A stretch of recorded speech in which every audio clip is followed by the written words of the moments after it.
ओम शांति। सीधी सीधी मुरली सुनेंगे, बीच में कुछ भी बात नहीं बोलूँगा ताकि बाबा के महावाक्य डायरेक्ट आपको सुनने को मिलेंगे। आज की मुरली है 10/2/2025।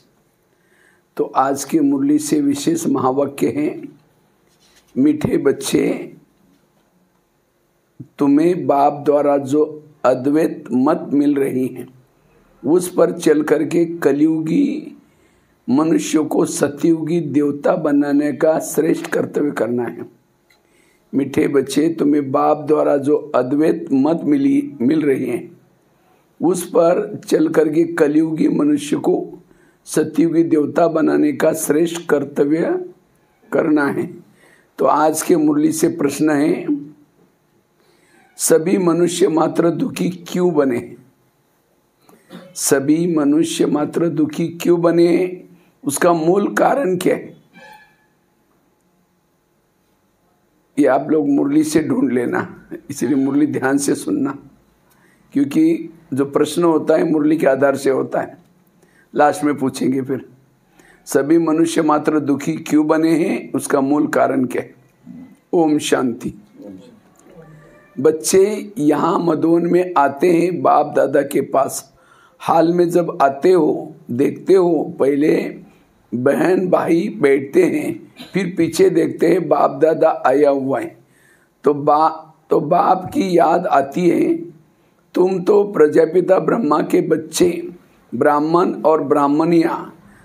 वह ब्राह्मण तो ब्रह्मा बाप को जानते ही नहीं, तुम जानते हो। बाप जब आते हैं तो ब्रह्मा विष्णु शंकर भी जरूर चाहिए। कहते ही है त्रिमूर्ति शिव भगवान वाच। अब तीनों द्वारा तो नहीं बोलेंगे ना, ये बातें अच्छी तरह बुद्धि में धारण करनी है। बेहद के बाप से जरूर स्वर्ग का वर्षा मिलता है। इसलिए सभी भगत भगवान से क्या चाहते हैं? जीवन मुक्ति। अभी है जीवन बंध, सभी बाप को याद करते हैं कि आकर के इस बंधन से मुक्त करो। अभी तुम बच्चे ही जानते हो कि बाबा आया हुआ है। कलब कलब बाप आते हैं, पुकारते भी हैं। तुम मात पिता, परंतु इसका अर्थ कोई भी नहीं समझते। निराकार बाप के लिए समझ लेते हैं, गाते हैं, परंतु मिलता कुछ भी नहीं। अभी तुम बच्चों को उनसे वर्षा मिलता है, फिर कल्प बाद मिलेगा। बच्चे जानते हैं बाप आधा कल्प के लिए आकर के वर्षा देते हैं और रावण फिर श्राप देते हैं। बच्चे जानते हैं बाप आधा कल्प के लिए आकर के वर्षा देते हैं और रावण फिर श्राप देते हैं। ये भी दुनिया नहीं जानती कि हम सभी श्रापित हैं। रावण का श्राप लगा हुआ है, इसलिए सभी दुखी हैं। अंडरलाइन। भारतवासी सुखी थे। कल इन लक्ष्मी नारायण का राज्य भारत में था। देवी देवता के आगे माथा टेकते हैं, पूजा करते हैं, परंतु सतयुग में सतयुग कब था यह किसको पता नहीं है। देवी देवता के आगे माथा टेकते हैं, पूजा करते हैं, परंतु सतयुग कब था किसको पता नहीं। अब देखो लाखों वर्ष की आयु सिर्फ सतयुग की दिखा दी है, फिर त्रेता की, द्वापर की, कलयुग की। उस हिसाब से मनुष्य कितने ढेर हो जाएंगे। सिर्फ सतयुग में ही ढेर मनुष्य हो जाए, कोई भी मनुष्य की बुद्धि में नहीं बैठता। बाप बैठ समझाते हैं कि देखो गाया भी जाता है 33 करोड़ देवी देवता होते हैं। ऐसे थोड़ी वह कोई लाखों वर्ष में हो सकते हैं। तो यह भी मनुष्य को समझना पड़े। अभी तुम समझते हो बाबा हमको स्वच्छ बुद्धि बनाते हैं, रावण मलेच्छ बुद्धि बनाते हैं। मुख्य बात तो ये है, सतयुग में पवित्र, यहाँ है अपवित्र। ये भी किसको पता नहीं कि राम राज्य कब था, कब से कब तक, रावण राज्य कब से कब तक। समझते हैं यहाँ ही राम राज्य भी है, रावण राज्य भी यही है। अनेक मतांतर है ना, जिसने जितने हैं मनुष्य उतनी है मते। अभी यहाँ तुम बच्चों को एक अद्वैत मत मिलती है जो बाप देते हैं। तुम अभी ब्रह्मा द्वारा देवता बन रहे हो। देवताओं की महिमा गाई जाती है। सर्वगुण संपन्न 16 कला संपूर्ण है तो वह भी मनुष्य की महिमा गाते हैं। क्यों? जरूर फर्क होगा ना।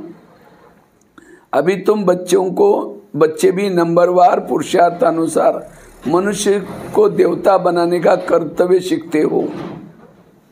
कलयुगी मनुष्य को तुम सतयुगी देवता बनाते हो, अर्थात शांतिधाम ब्रह्मांड का और विश्व का मालिक बनाते हो। ये तो शांतिधाम नहीं है ना। यहाँ तो कर्म जरूर करना पड़े, वह है स्वीट साइलेंस होम। अभी तुम समझते हो हम आत्माएं स्वीट होम ब्रह्मांड के मालिक हैं। वहाँ दुख सुख से न्यारे रहते हैं, फिर सतयुग में विश्व के मालिक बनते हैं। अभी तुम बच्चे लायक बन रहे हो। एम ऑब्जेक्ट्स एक्यूरेट सामने खड़ी है। तुम बच्चे हो योग बल वाले, वह है बाहुबल वाले हैं। तुम भी हो युद्ध के मैदान पर, परंतु तुम हो डबल अहिंसक, वह है हिंसक। हिंसा काम कटारी को कहा जाता है। सन्यासी भी समझते हैं ये हिंसा है, इसलिए पवित्र बनते हैं। परंतु तुम्हारे सिवाय बाप के साथ प्रीत कोई की भी नहीं है। आशिक माशिक की प्रीत होती है ना, वह आशिक माशिक तो एक जन्म के लिए गाए जाते हैं। तुम सभी हो मुझ माशूक के आशिक। भक्ति मार्ग में मुझ एक माशूक को याद करते आए हो। अब मैं कहता हूँ यह अंतिम जन्म श्री पवित्र बनो और यथार्थ रीति से याद करो, फिर याद करने से ही तुम छूट जाएंगे। सतयुग में याद करने की दरकार ही नहीं रहती। दुख में स्मरण सब करते हैं, ये है नरक। इसको स्वर्ग तो नहीं कहेंगे ना। बड़े आदमी तो धनवान हैं, वह समझते हैं हमारे लिए यही स्वर्ग है। विमान आदि सब कुछ वैभव है, कितना अंधश्रद्धा में रहते हैं। गाते भी हैं तुम माता पिता, परंतु समझते कुछ भी नहीं है। कौन से सुख घनेरे मिले ये कोई भी नहीं जानते। बोलती तो आत्मा है ना, तुम आत्माएं समझते हो हमको सुख घनेरे मिलते हैं। कब? सतयुग में, राइट। उसका नाम ही है स्वर्ग, सुखधाम। स्वर्ग सभी को बहुत मीठा लगता है ना। तुम अभी जानते हो स्वर्ग में हीरे जवाहरों के कितने महल थे। भक्ति मार्ग में कितना अनगिनत धन था। जो सोमनाथ का मंदिर बनाया, एक एक चित्र लाखों कीमत वाले थे। वह सब चले गए, कितना लूट करके ले गए। मुसलमान ने जाए मस्जिद आदि में लगाया। बाबा सारा ड्रामा का ज्ञान जानता है। इतना अथाह धन था। अभी तुम बच्चों की बुद्धि में है हम बाप द्वारा फिर से स्वर्ग के मालिक बनते हैं। हमारे महल सोने के होंगे। दरवाजों पर भी जड़ीत लगी हुई होगी। जैनियों के मंदिर भी ऐसे बने हुए होते हैं। अब हीरे आदि तो नहीं हैं जो पहले थे। अभी तुम जानते हो हम बाप से स्वर्ग का वर्षा ले रहे हैं। शिव बाबा आते ही हैं भारत को ही शिव भगवान से स्वर्ग का वर्षा मिलता है। भारत को ही शिव भगवान से स्वर्ग का वर्षा मिलता है। क्रिश्चियन भी कहते हैं क्राइस्ट से 3000 वर्ष पहले भारत हेवन था। राज्य कौन करते थे ये किसको पता नहीं है। बाकी सब वह समझते हैं भारत बहुत पुराना है, तो यही स्वर्ग था। बाप को कहते भी है हेवनली गॉड फादर, अर्थात हेवन स्थापन करने वाला फादर। जरूर फादर आए होंगे, तब तुम स्वर्ग के मालिक बने होंगे। हर 5000 वर्ष के बाद स्वर्ग के मालिक बनते हो। फिर आधा कल्प के बाद रावण राज्य शुरू हो जाता है। चित्र में ऐसे क्लियर कर दिखाओ जो लाखों वर्ष की बात बुद्धि से निकल जाए। लक्ष्मी नारायण कोई एक नहीं, इन्हों की डायनेस्टी होगी ना, फिर उन्हों के बच्चे राजा बनते हैं। राजा ही तो बहुत बनते हैं, सारी माला बनी हुई है।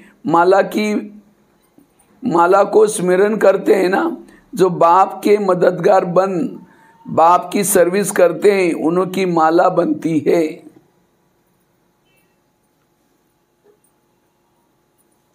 जो बाप के मददगार बाप की सर्विस करते हैं, उन्हों की माला बनती है, और वो माला भगत स्मरण करते हैं। जो पूरा चक्र में आते आते पूज्य पुजारी बनते हैं, उन्हीं का यादगार है माला। तुम पूज्य से पुजारी बनते हो, फिर अपनी माला को बैठ पूजते हो। पहले माला पर हाथ लगा करके फिर माथा टेकते हैं, पीछे माला को फेरना शुरू करते हैं। तुम भी सारा चक्र लगाते हो, फिर शिव बाबा से वर्षा पाते हो। यह राज तुम ही जानते हो।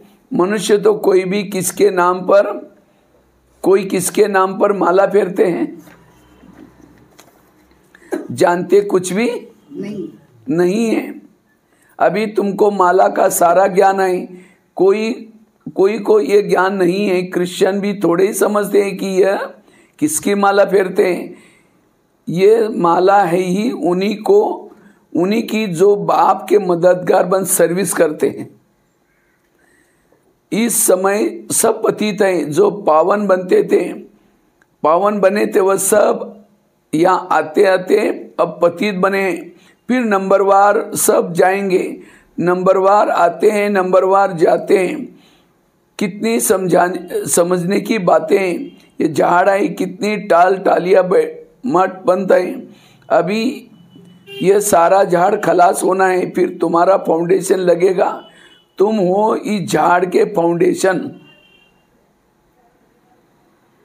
इसमें सूर्यवंशी चंद्रवंशी दोनों हैं। सतयुग त्रेता में जो राज्य करने वाले थे,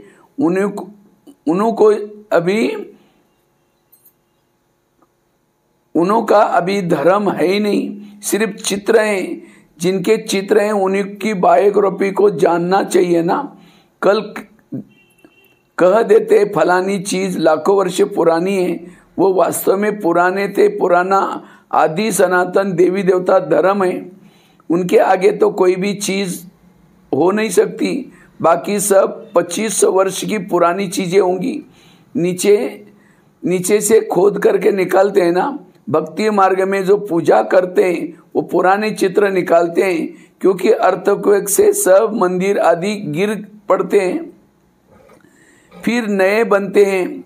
हीरे सोने आदि की खानियां जो अभी खाली हो गए हैं, वो भरतू हो जाएगी। वह सब बातें अभी तुम्हारी बुद्धि में है ना। बाप ने वर्ल्ड की हिस्ट्री ज्योग्राफी समझाई है। सतयुग में कितने थोड़े मनुष्य होते हैं, फिर वृद्धि होती है। आत्माएं सब परमधाम से आती रहती हैं। आते आते झाड़ बढ़ता जाता है। फिर जब झाड़ जड़ीभूत अवस्था में हो जाता है तो कहाँ जाता है? राम गयो रावण गयो, जिनका बहु परिवार। अनेक धर्म है ना। हमारा परिवार कितना छोटा है, वह सिर्फ ब्राह्मणों का ही परिवार है। वह कितने अनेक धर्म है, जनसंख्या बताते हैं ना। वह सब है रावण संप्रदाय। ये सब जाएंगे, बाकी थोड़े ही रहेंगे। बाकी सब जाएंगे। जनसंख्या बताते हैं ना, रावण संप्रदाय फिर स्वर्ग में नहीं आएंगे। जो रावण संप्रदाय जिन्होंने ज्ञान योग की नहीं किया वो नहीं आएंगे, अब मुक्तिधाम में ही रहेंगे, सब मुक्तिधाम में रहेंगे। बाकी तुम जो पढ़ते हो वो नंबरवार आएंगे स्वर्ग में। अभी तुम बच्चों ने समझाए कि कैसे वह निराकार झाड़ है, ये मनुष्य की सृष्टि का झाड़ है, ये तुम्हारी बुद्धि में है। पढ़ाई पर ध्यान नहीं देंगे तो इम्तिहान में नापास हो जाएंगे। पढ़ते और पढ़ाते रहेंगे तो खुशी भी रहेगी। अगर विकार में गिरा तो बाकी सब भूल जाएगा। आत्मा जब पवित्र सोना हो तब उसमें धारणा अच्छी होती है। सोने का बर्तन होता है तो पवित्र गोल्डन। अगर कोई पतित बना तो ज्ञान सुना नहीं सकता। अभी तुम सामने बैठे हो, जानते हो गॉड फादर शिव बाबा हम आत्माओं को पढ़ा रहे हैं। हम आत्माएं इन ऑर्गन्स द्वारा सुन रही हैं। पढ़ाने वाला बाप है। ऐसी पाठशाला सारी दुनिया में कहीं भी नहीं है, कहाँ भी नहीं होगी। वह गॉड फादर है, टीचर भी है, सदगुरु भी है, सबको वापिस ले जाएंगे। अभी तुम बाप के सम्मुख बैठे हो। सम्मुख मुरली सुनने से में कितना फर्क पड़ता है। जैसे ये टेप मशीन निकली है, सबके पास एक दिन आ जाएगी। बच्चों के सुख के लिए बाप ऐसी ऐसी चीजें बनवाते हैं, कोई बड़ी बात नहीं है ना। अभी तो टेप तो क्या, हर एक के जेब में मोबाइल है। ये सावल शाह है ना, पहले गोरा था अभी सावरा बना हुआ है। तब तो श्याम सुंदर कहते हैं सावली। कौन सी सूरत अच्छी लगती है? सावली सूरत। गोरा सत्यु का कृष्ण अच्छा नहीं लगता, लेकिन सावला मतलब ब्रह्मा बाबा, क्योंकि उन्होंने हमको सब कुछ सिखाया, सब कुछ किया, हमें क्या से क्या बनाया। इसलिए सबको कौन सा कृष्ण अच्छा लगता है? सावला मतलब ब्रह्मा बाबा। तुम जानते हो हम सुंदर थे, अब श्याम बने हैं, फिर सुंदर बनेंगे। सिर्फ एक क्यों बनेगा? एक को सर्प ने डसा क्या? सर्प तो माया को कहा जाता है। विकार में जाने से सावरा बन जाते हैं। कितनी समझने की बातें हैं। बेहद का बाप कहते हैं ग्रस्त व्यवहार में रहते, यह अंतिम जन्म फॉर माय सेक, मेरे सदके पवित्र बनो। बाबा कहते हैं मेरे लिए पवित्र बनो। बच्चों से भीख मांगते, भगवान बच्चों से भीख मांग रहे। इतने दिन हमने उससे भीख मांगा, अब वो भीख मांग रहे। क्या? एक जन्म। तो इसलिए बच्चों से भीख मांगते हैं, कमल पुष्प समान पवित्र बनो और मुझे याद करो। तो यह जन्म भी पवित्र बनेंगे और याद में रहेंगे। रहने से पांच के विकर्म विनाश होंगे। ये है योग अग्नि, जिसने जन्म जन्मांतर के पाप क्या होते हैं? दग्ध हो जाते हैं।